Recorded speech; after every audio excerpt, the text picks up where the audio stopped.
in.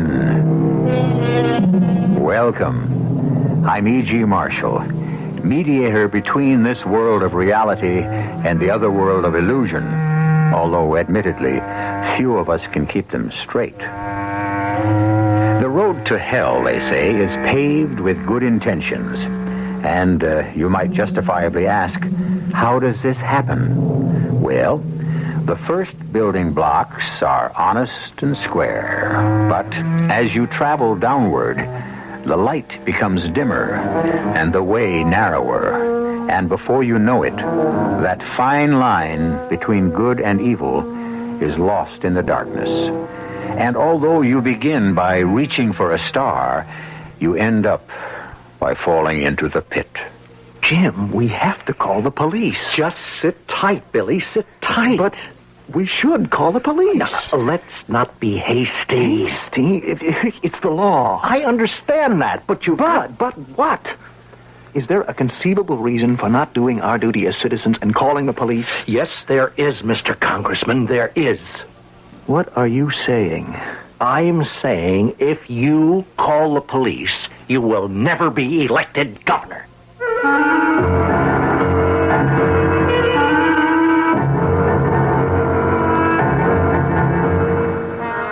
Our mystery drama, Party Girl, was written especially for the Mystery Theater by Sam Dan and stars Mason Adams.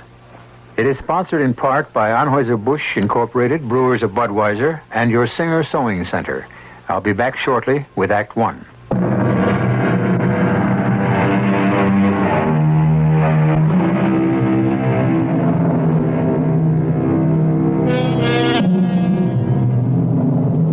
You're about to meet two beautiful people.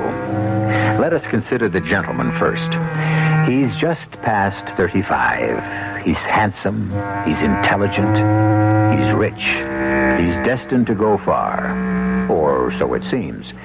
The young lady is in her 20s. She is slender, blonde, pretty. Indeed, a fit companion for the gentleman. I'm sorry to say that both these people are just slightly inebriated. They are at the gentleman's summer home, actually in his den. He is a sporting gentleman. He has invited her here to look at his spectacular collection of firearms. And why not? Don't artistic gentlemen invite ladies to look at their etchings? Well, yes. But who ever heard of anyone being killed by an etching? I don't know the first thing about guns, but I bet I recognize the prize. You sure did, Suki. That's a Belgian 29 caliber Armand de Vizier. Armand who? Say, why do they call you Suki? Oh, this little revolver is so pretty. I don't know anything about guns, but this is so pretty. Suki, don't point it, for goodness sake. Even if it isn't loaded, you should never point it. Like a beautiful piece of machinery. Hey, you didn't tell me why your name is Suki. Oh, my father called me Suki. Is that so? Why? Well, he had two daughters. He called one Polly, so he could tell her to put the kettle on, and he named me Suki, so he could tell me to take it off. You're joking, huh? Oh, Papa. Poor Papa. If he could see what's happened to his little Suki, it'd break his heart. Oh, don't say that. You're a great little girl. Papa, I'm sorry. Really, I'm sorry. You know what I think? I think you need a drink. Yeah, that's right. I do need a drink. I never used to drink. Oh, what am I hanging around here for? Well, the evening's young. We're going to have a lot of laughs. I mean, what am I hanging around on this earth for? Oh, you're a profound one. What am I hanging around on this earth for? I mean it, Billy. Is that your name? Go. Billy? Well, come on. Let's join the others. You'll feel better. No, thank you. Billy, you're awful cute. But I shouldn't hang around. You know what Papa said? When you wear out your welcome, go. Come on, Suki. The night hasn't even started. I'm not welcome in this world anymore. I think I'll leave. And this Armand, whatever its name is. Don't do that, Suki. You shouldn't, even in a joke. Life, Suki, life is so precious. You shouldn't just make jokes. Bye, Billy. No, there's no use pointing it at yourself, Suki. It isn't loaded. There, you see? Well, if at first you don't succeed, try again. I told you. Now, put the gun down. And again. Now, look, Suki, would you put that down before I take it away from you? And again. Suki. And again. Suki! Suki! Suki! Billy, was that a... Oh, my God, yes, it was. She's dead, Jim. She's dead. Look at her. She's dead. How did it happen, Billy? She was fooling with a gun, and it went off. Just like that? Jimmy, you've got to believe me. I want to believe you. I want to believe you in the worst way. Oh, I don't know. I think she was depressed. She really thought she wanted to kill herself. Why? How would I know why? This was the first time I ever met her. Jimmy, we're going to have to call the police. No. Listen, now, just sit for a minute. What else can we do? Shh. Now, you know what happens if we call the police. But what do you mean, if we call the police? The press, the media, they'll be all over this thing like a swarm of locusts. But we have to call the police, don't we? You see, Billy, look, what everyone will want to know is, what was she doing here? Oh. That way we've got to think about this from every angle. Oh, Jim, what are we going to do? All right, okay, now, the first thing we have to do is to be calm. Calm. Yeah. Now, what time is it now? It's 8 o'clock. Now, you're going to have to come down with a headache, a very bad headache. Oh, Lord, I have got a headache. All right, now, I'll get rid of everybody at the party. No, all right. But, Jim, we have to call the police. I know. You keep saying that. You have to keep saying that. They all will know that she was here, Jim. No. Nobody knows her. Nobody's seen her. The two of you got here early, and you hadn't made your grand appearance yet. Now, we're covered on that score. Now, what do you mean, covered? Billy, just let me handle everything. Now, don't you move out of this room. Don't you show your face. 8 o'clock now. We can't make it too abrupt. We'll have to let the party run for a couple of hours. Jim, and once we get everybody out of the house, what are you doing? Hi there. Hey, how's it coming? Everybody having enough to eat and drink? Hey, great. Is Arthur around? Yeah, please. Jim. Artie, you've got to come to the den this minute. We have got problems.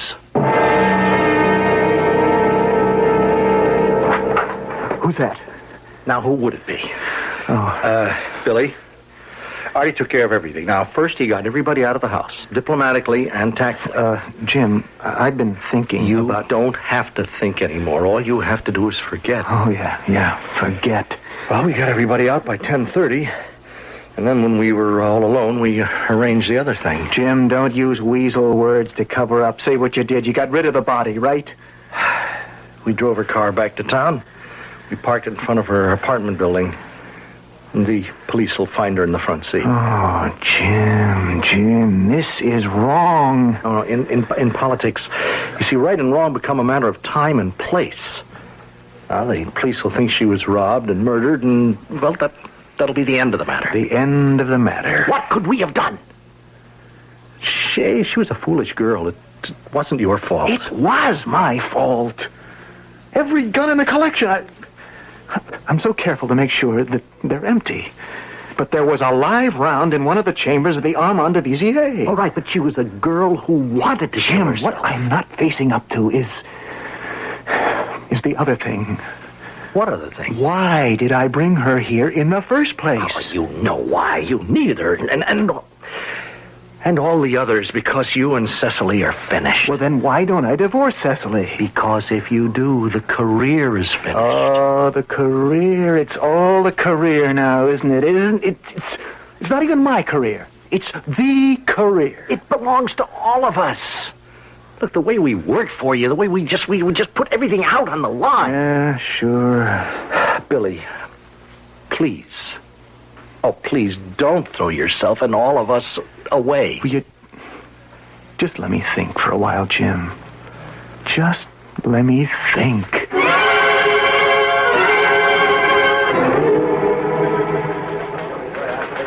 I hear we had a homicide last night. You got the report, Ben? Girl, Captain, 25. Name of Suki Prentice. A model.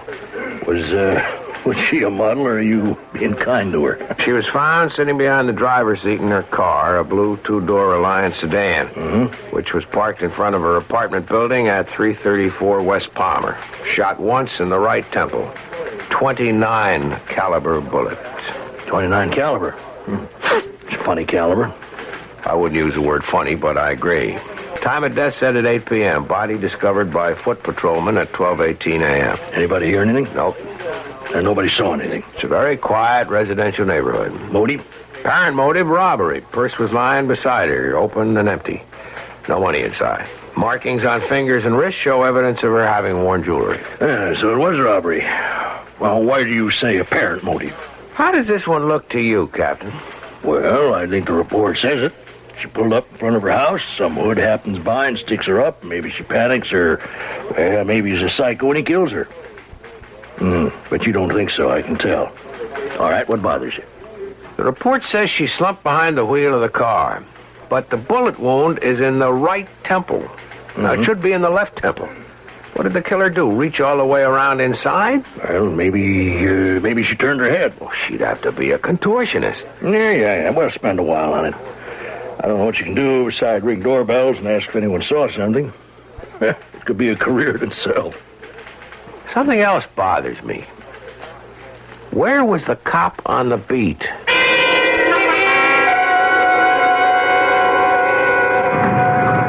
Hello there, Officer Malone.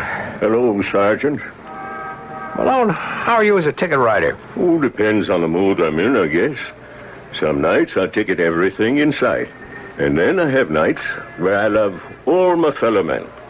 I forgive them their little traffic trespasses. And how were you last night? Last night I was a lion raging through the street. Nothing, no one escaped my wrath. Right here in front of 334 West Palmer, the sign says no parking at any time. Oh, that is my favorite spot. I call it the quota corner. There's always someone breaking the law right here. Really? Well, you let someone get away with it last night. Oh, no. There was a convertible parked there between 7 and 10, and he got his. There couldn't have been a convertible parked in front of 334 between 7 and 10. What are you telling me? I know who I tagged. Because at 8 o'clock, a Miss Suki Prentice was shot to death there in her car. And she wasn't spotted till after midnight when your relief man took over. Oh, no. So the fact is, you didn't even walk this part of the beat for the 4 hours between 8 and 12. Now, a little bit of cooping on the beat might be okay, but you must have had yourself a slumber party. Sergeant Kravik, I put in a full 8 hours. I patrol every square foot of that beat. Not only did you not ticket a car that was illegally parked, but you didn't even notice that a woman was slumped over the wheel dead. Now, you better listen to this, Sergeant. At 7 p.m., I am in front of 334, okay? A blue NMC convertible is illegally parked. I write him up. I pass by once an hour. He's still there at 8, at 9, at 10. At 11, he's gone, and the spot is empty. So I don't know anything about your two-door sedan with a dead dame in it. But that's impossible. You want to see my duplicates? Go on down to headquarters. I turned them in this morning. She wasn't killed in front of the house, Captain. She was killed somewhere else. Okay, Ben. That much is obvious. Well, then, this becomes another kind of crime. It's no longer some hood who spots a mark and moves in. It's something else. What? Well, it means it's a killing with a texture. Come on, Ben. Now, what are you trying to say? It has a story. It has complications. Somebody had to figure out certain moves. Okay. Why was her body brought back to her house? To get it away from the spot where she'd been shot. Far away. Because if we find out where she was killed, we know who killed her. All right, then, you get to work, Ben. I will, after lunch. I never knew you to stop for lunch when you were hot on the case. Well, this is a very special lunch. An old college friend of mine is in town. Has a summer house upstate. Hey, how come you never got rich? He may be rich, but he's a great guy. You know him. Well, how would I know him? Well, you know of him. He's Congressman Bill Anderson, who's probably going to be the next governor of the state.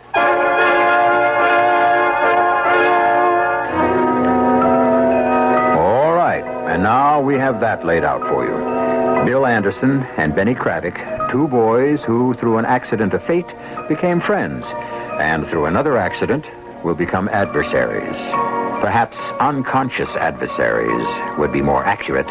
Well, you make sure you stay conscious, because I shall return in just a few moments with Act Two.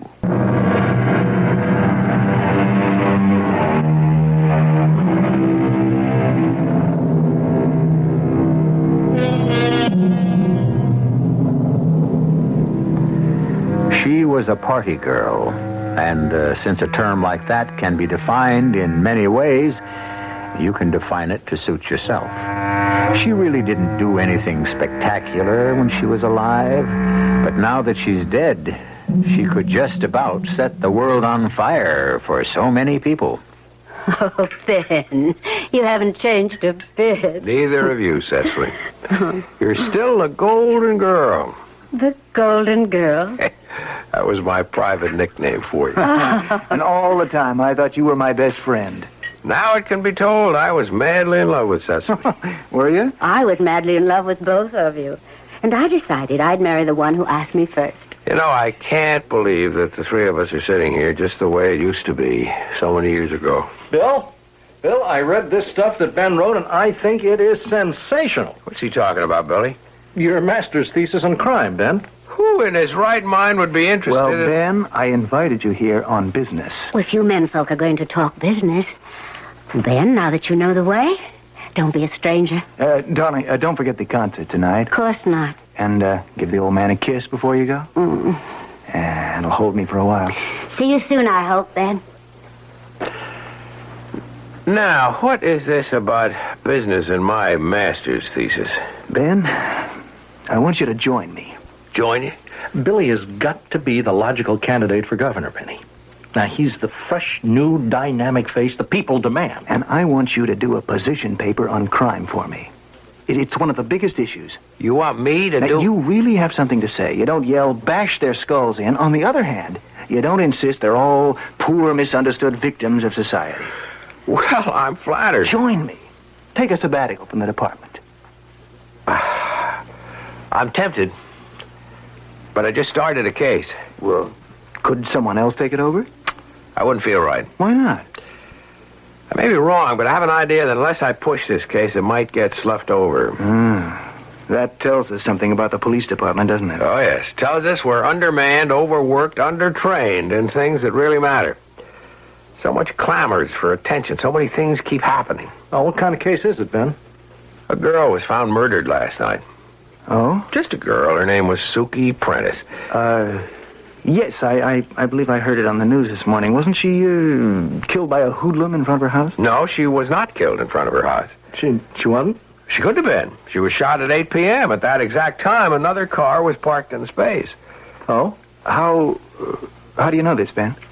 The cop on the beat had ticketed another car for being parked there illegally. But Ben, it's only one murder. Now, what Billy is asking you to do is to work on the big picture.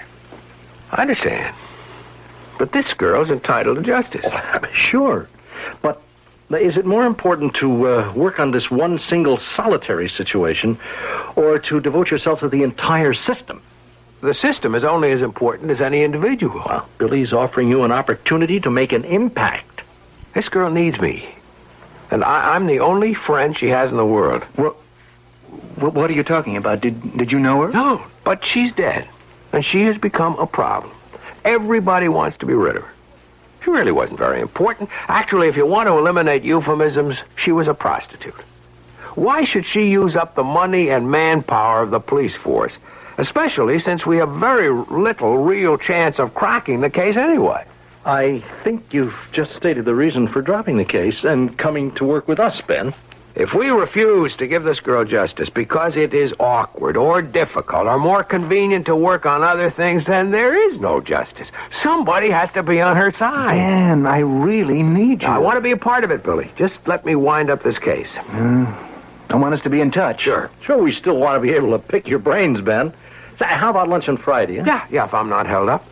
Well, it was good meeting you, Jim. I'll see you, Billy. I think I can find my way out. Jim. Hold it. What are we gonna do, Jim? Just don't worry, Billy. We're taking care of it. Jim, I've got a conscience. And you've got to learn to live with it. No, I don't think I can live with this. There's the welfare of the whole state, Billy. You're the best qualified man. Now, are you going to throw it away for some dumb little hooker? Don't say that. Oh, come on. We've worked too long and too hard. You are a sensitive guy, and maybe you need these moments to search your soul. But snap out of it. Let's move onward and upward.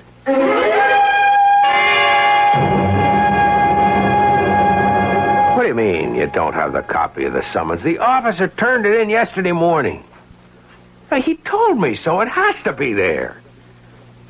7 p.m. the 19th. Yeah, in front of a no parking sign at 334 West Palmer. That ticket has to be there. Well, let me know if it turns up. Hey, Ben. What hit you? That summons Patrolman Malone made out for that car that was parked where Suki Prentice should have been. It's gone. It's disappeared. Well, it may have been misfiled. No, it doesn't exist. I've been on the clerk's back for the last 3 hours. He's gone through every piece of paper in the house. Well, don't let it bother you. It has to bother me, Captain. It's part of the case. Yeah, but it's not your case anymore. What are you talking about? You're off it. Since when? Since the chief inspector said so this morning. Why? Well, I was going over manpower with him. You know, we have got to be more productive. Now, Sergeant Kravick on this party girl thing, he says, no, Ben's too much detective for that. You assign him to the Morrison murder. That thing's a month old. Besides, it's Maxwell's case. Yes, I know, but Maxwell has to go to the hospital for some surgery next week. Something's wrong. What? First, the parking summons. It's gone. Who says it's gone? The traffic clerk never saw it. Well, maybe it never existed. Malone says he wrote the ticket. Maybe he feels he had to say it. Are you accusing Malone of... Well, he's an old-timer. He's come up to retirement. Now, look, I know Malone. I like him. Well, so do I. But that night, he may have shortened the beat. It was hot. He was tired. And then when he found out about the murder, he tried to cover himself. You know, made up a story about another parked car. I don't believe it. Yeah, it could have happened. Why am I being taken off? Now, look, do you want to tell the chief inspector how to run his division? Let me have a couple of more days. Ben, what has got you glued to this thing? She was young, good-looking, and expensive. The guy she was with must have killed her. Where's your evidence? Because only rich and important guys could afford her. It's all theory. And it could be the guy is rich and important enough to apply heat. Are you saying the heat got to Inspector Dennison to take you off? It could have been a coincidence, and that traffic ticket could have been lost by accident. Or maybe it was never written in the first place. I got another lead I want to follow up. Let's just see if I run into coincidences there, too.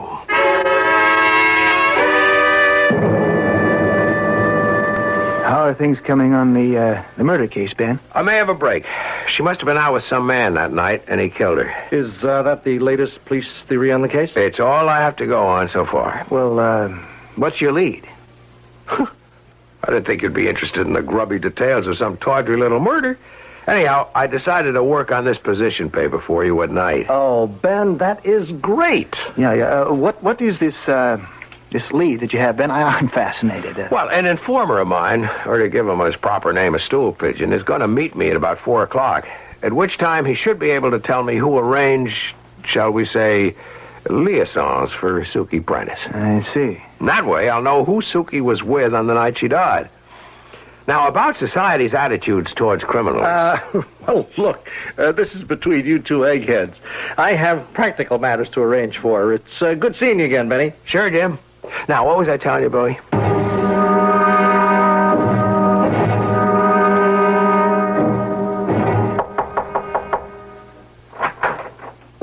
Yeah?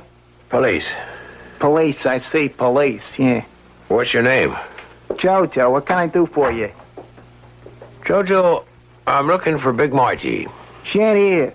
Now, where would I find her? How would I know? Where did you last see her? I don't remember. Do you remember a girl named Suki Prentice? Never heard of her. She's never been in this apartment? No, sir, never. Do you know what being an accessory to a murder can buy? Oh, yes, sir. So let us make a fresh, new beginning, Jojo. You knew Suki? Yeah, she'd come around. I mean, Margie would book jobs for her. And the night she died, did Margie arrange that one? Well, you'd have to ask Margie. Where's Margie? Well, Jojo, you tell me or you'll talk down at headquarters. What is it now, 5 o'clock? Well, maybe about 1:30. The bell rings, a couple of guys come in, very well-dressed guys, and I figure they're a couple of Johns. You see what I mean? And I don't pay them no attention. So I'm watching the ball game on TV, and they're talking to Margie, and I hear her say, all that money. And then she comes up to see me, and she says, I'm going away for a while. Here's a couple of bills to keep you out of trouble. And she tosses me $500. And then she packs. I mean, she loads up them suitcases like she's really moving on, and off they go. did you ask her where? Sure. I says, where you going? And she says, if I told you, you'd know something. These men, did she seem to go with them willingly? Oh, yeah, there was laughing, everything. And when did she say she was coming back? Hey, you want to know something? I don't think she's ever coming back. I said all I needed was one more coincidence, Captain, and I got it. I got a line to somebody who knows where Suki Prentice went that night, and that somebody disappears 3 hours before I get there. Well, that doesn't have to mean anything. This big Margie, she was bought off. There's heat there. There is real heat. Look, Ben, you got to take over for Maxwell right away. Now, I told the inspector I'd give you a few more days on this, and he blew his lid. I'm staying on the case. Ben, you can't disobey a direct order from upstairs. Captain, here's what I'm going to do. I'm going to leak it to the press. What are you saying? Why is the department soft-pedaling the Suki Prentice killing? Ben. Who's turning on the heat? You can't prove anything. I don't have to. I'll just let the press run with it. You won't do yourself any good. Look, if I were out to do myself that kind of good, I wouldn't be a cop. Well, okay. Take another day or two. I'll hold the wolves off somehow. Ben, I've turned some of your material over to my speechwriters. They say it is sensational. Glad I can help out, Billy. You deserve recognition. Recognition. It's what paralyzes so many good people. You become part of an establishment.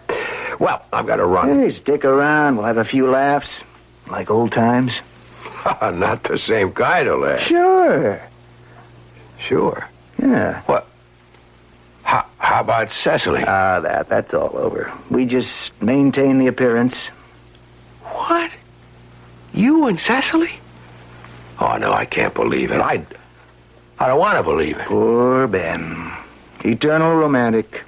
You and I and Cecily. You know, we are not college sophomores any longer. No, I guess not. I'll see you. What's your hurry? I've work to do on that Suki Prentice killing. I thought you said you were taking off that.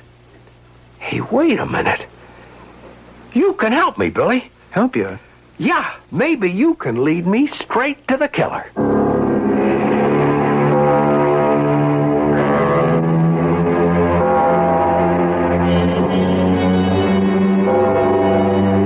And he could do it, too. Well, not to the killer exactly, because we know it wasn't a murder, but certainly to the heart of the problem. Obviously, Billy Anderson is going to be kept in suspense. And hopefully, you will be too. Until I return in just a few moments with Act 3.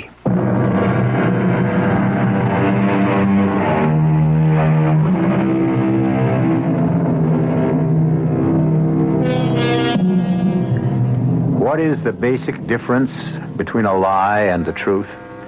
Well, there must be many, but a significant one would appear to be that a truth can stand firmly on its own. A lie needs constant support and nourishment. You can tell the truth and let it go at that, but a lie will continue to make demands of you for as long as both of you live. Ben, how could I possibly help you with this murder case? I should have thought of you at the very beginning. Me? Of course, Billy. You've always been interested in guns, haven't you? Yeah. Sure. Now, this girl, Suki Prentice, she was killed by an unusual caliber bullet. She was? Yeah, a 29 caliber. 29? I told you it was unusual. Now, who would make a 29 caliber handgun? Who?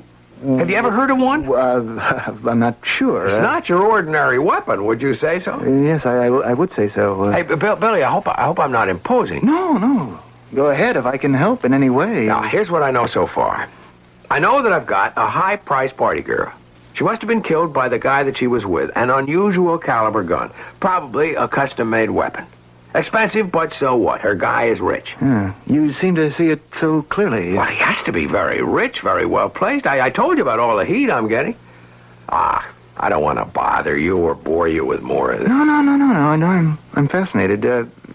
How do you plan to move ahead now? Well, I've got a request out for information. Who makes a .29 caliber? And when I get the answer, I may be able to trace the gun. That's pretty smart. Yeah, it's just routine police work. Well, Billy, I'll see you. You sure you can't stay around, Ben? I can't get over it. Can't get over what? I can't get over you and Cecily. Guess it's just one of those things. It can't be. I'm sure that the two of you... we're happy, Ben. We found a way of life that suits us. Yeah. Could you finish the paper for me this week?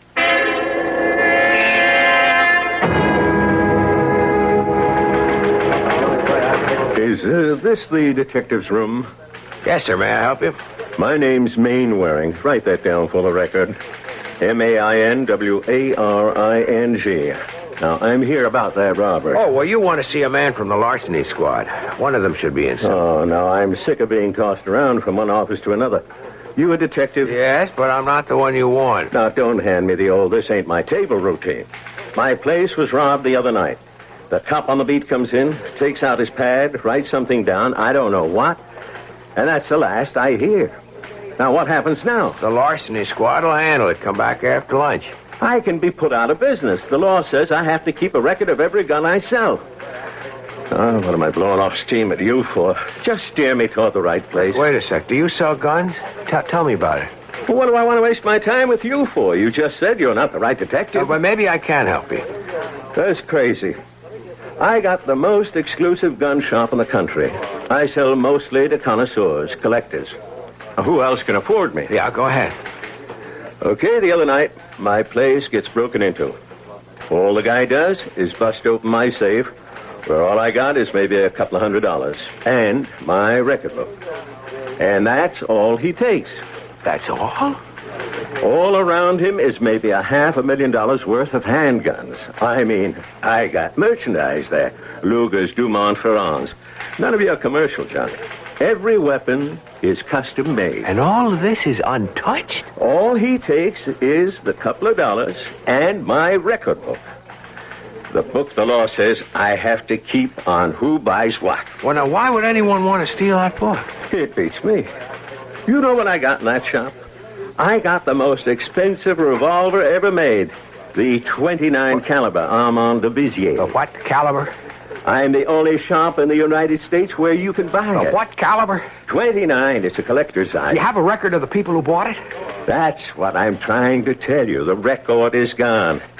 And that's why I can be in a jam. Think. You don't sell such a gun every day. I don't sell one every year. Can you remember any of the people who bought them? I must have sold 3 all told. A guy named Humboldt, who died some years ago. A guy named Witherspoon, his yacht sunk in the middle of the ocean with all hands. So I guess the gun went with him. And the third to a dame. A dame? Yeah, a dame. I remember her. She came in. She said she wanted to buy her husband a birthday gift. He was a gun collector. And so, what can you give the man who's got everything? And I said a .29 caliber Armand de Vizier. And she said, wrap it up. Do you recall her name? A good-looking dame, youngish, and she had a kind of everyday name. Smith, Brown, Jones. Thompson? No, not Thompson. Well, that's close. It ended in a son. Wilson? Watson? No, go higher up in the alphabet. Johnson? No, but it's Scandinavian. Carlson? Benson? Anderson. Anderson? You know, I'm going to have to put together my whole list like that. Hey, detective, are you okay? Yeah, I'm just fine.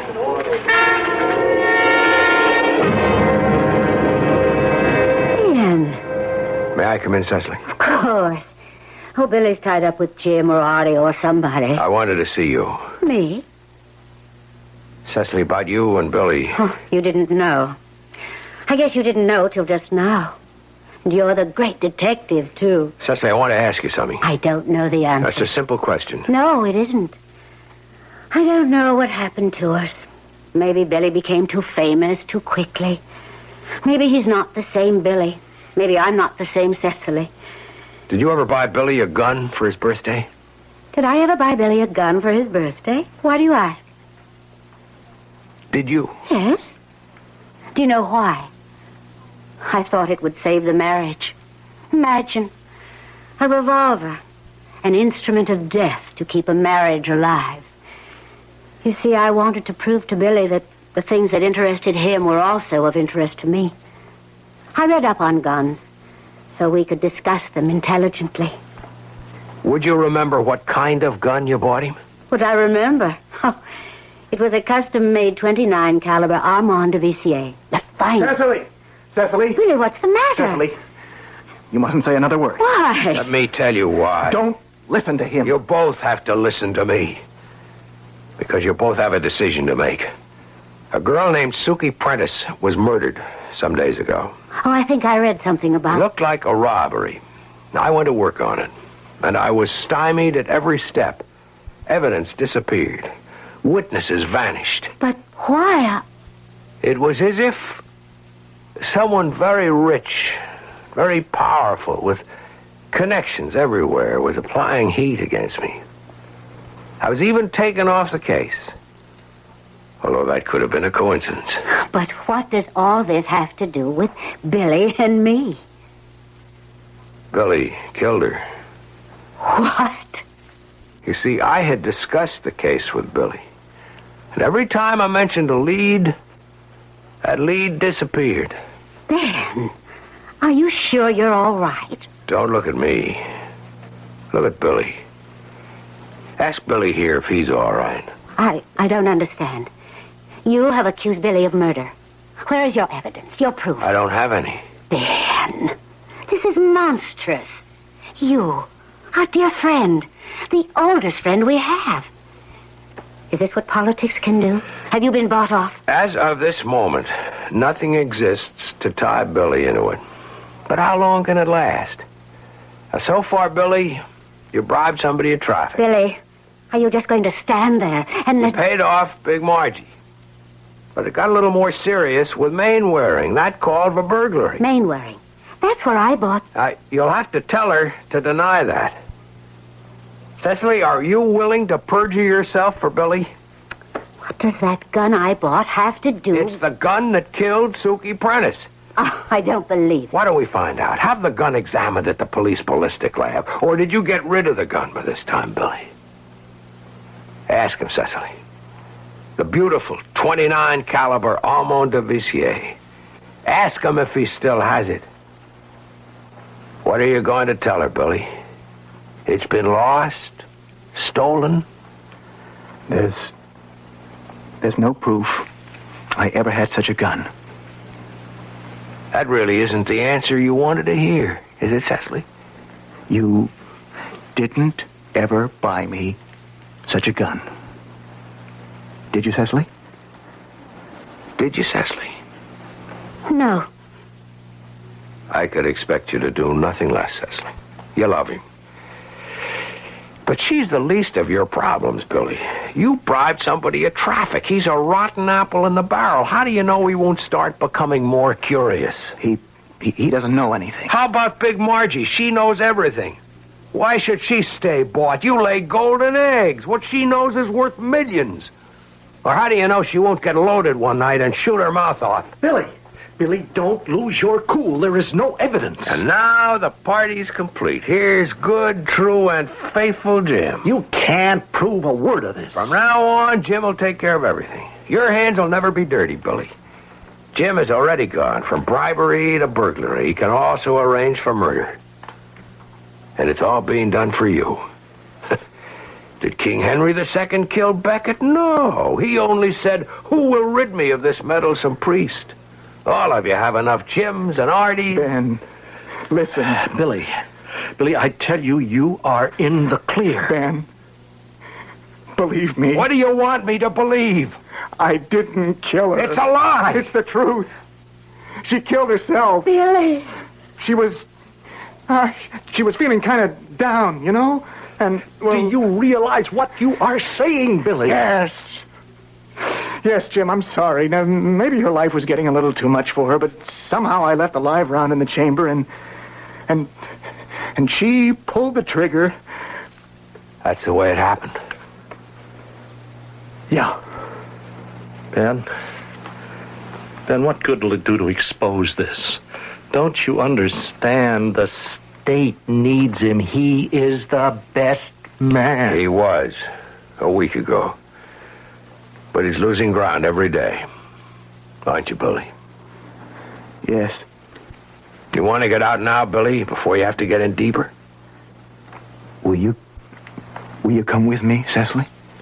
Yes. Why don't the three of us go downtown? You're crazy. That's right, Jim. He is. But you have to be crazy. How else can you hope to save your soul?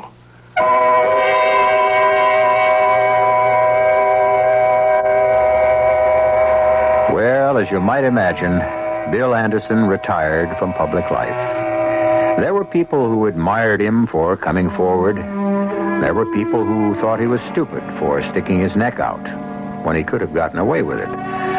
There were those who condemned him for being an adulterer, and those who praised him for not being a hypocrite. What does it prove? You can't please everybody. But I'll be back with some news that should please almost everybody in just a few moments.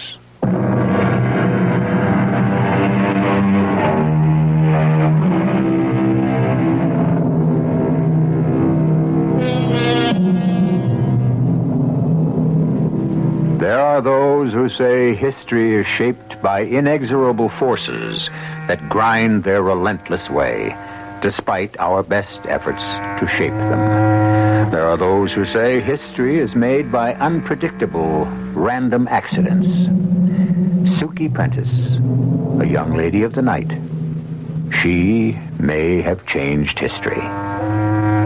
Nothing changes here, though. 7 times each week, we bring you the best in mystery, terror, suspense, and the macabre. Our cast included Mason Adams, Russell Horton, Evie Juster, Earl Hammond, and Dan Ocko. The entire production was under the direction of Hyman Brown.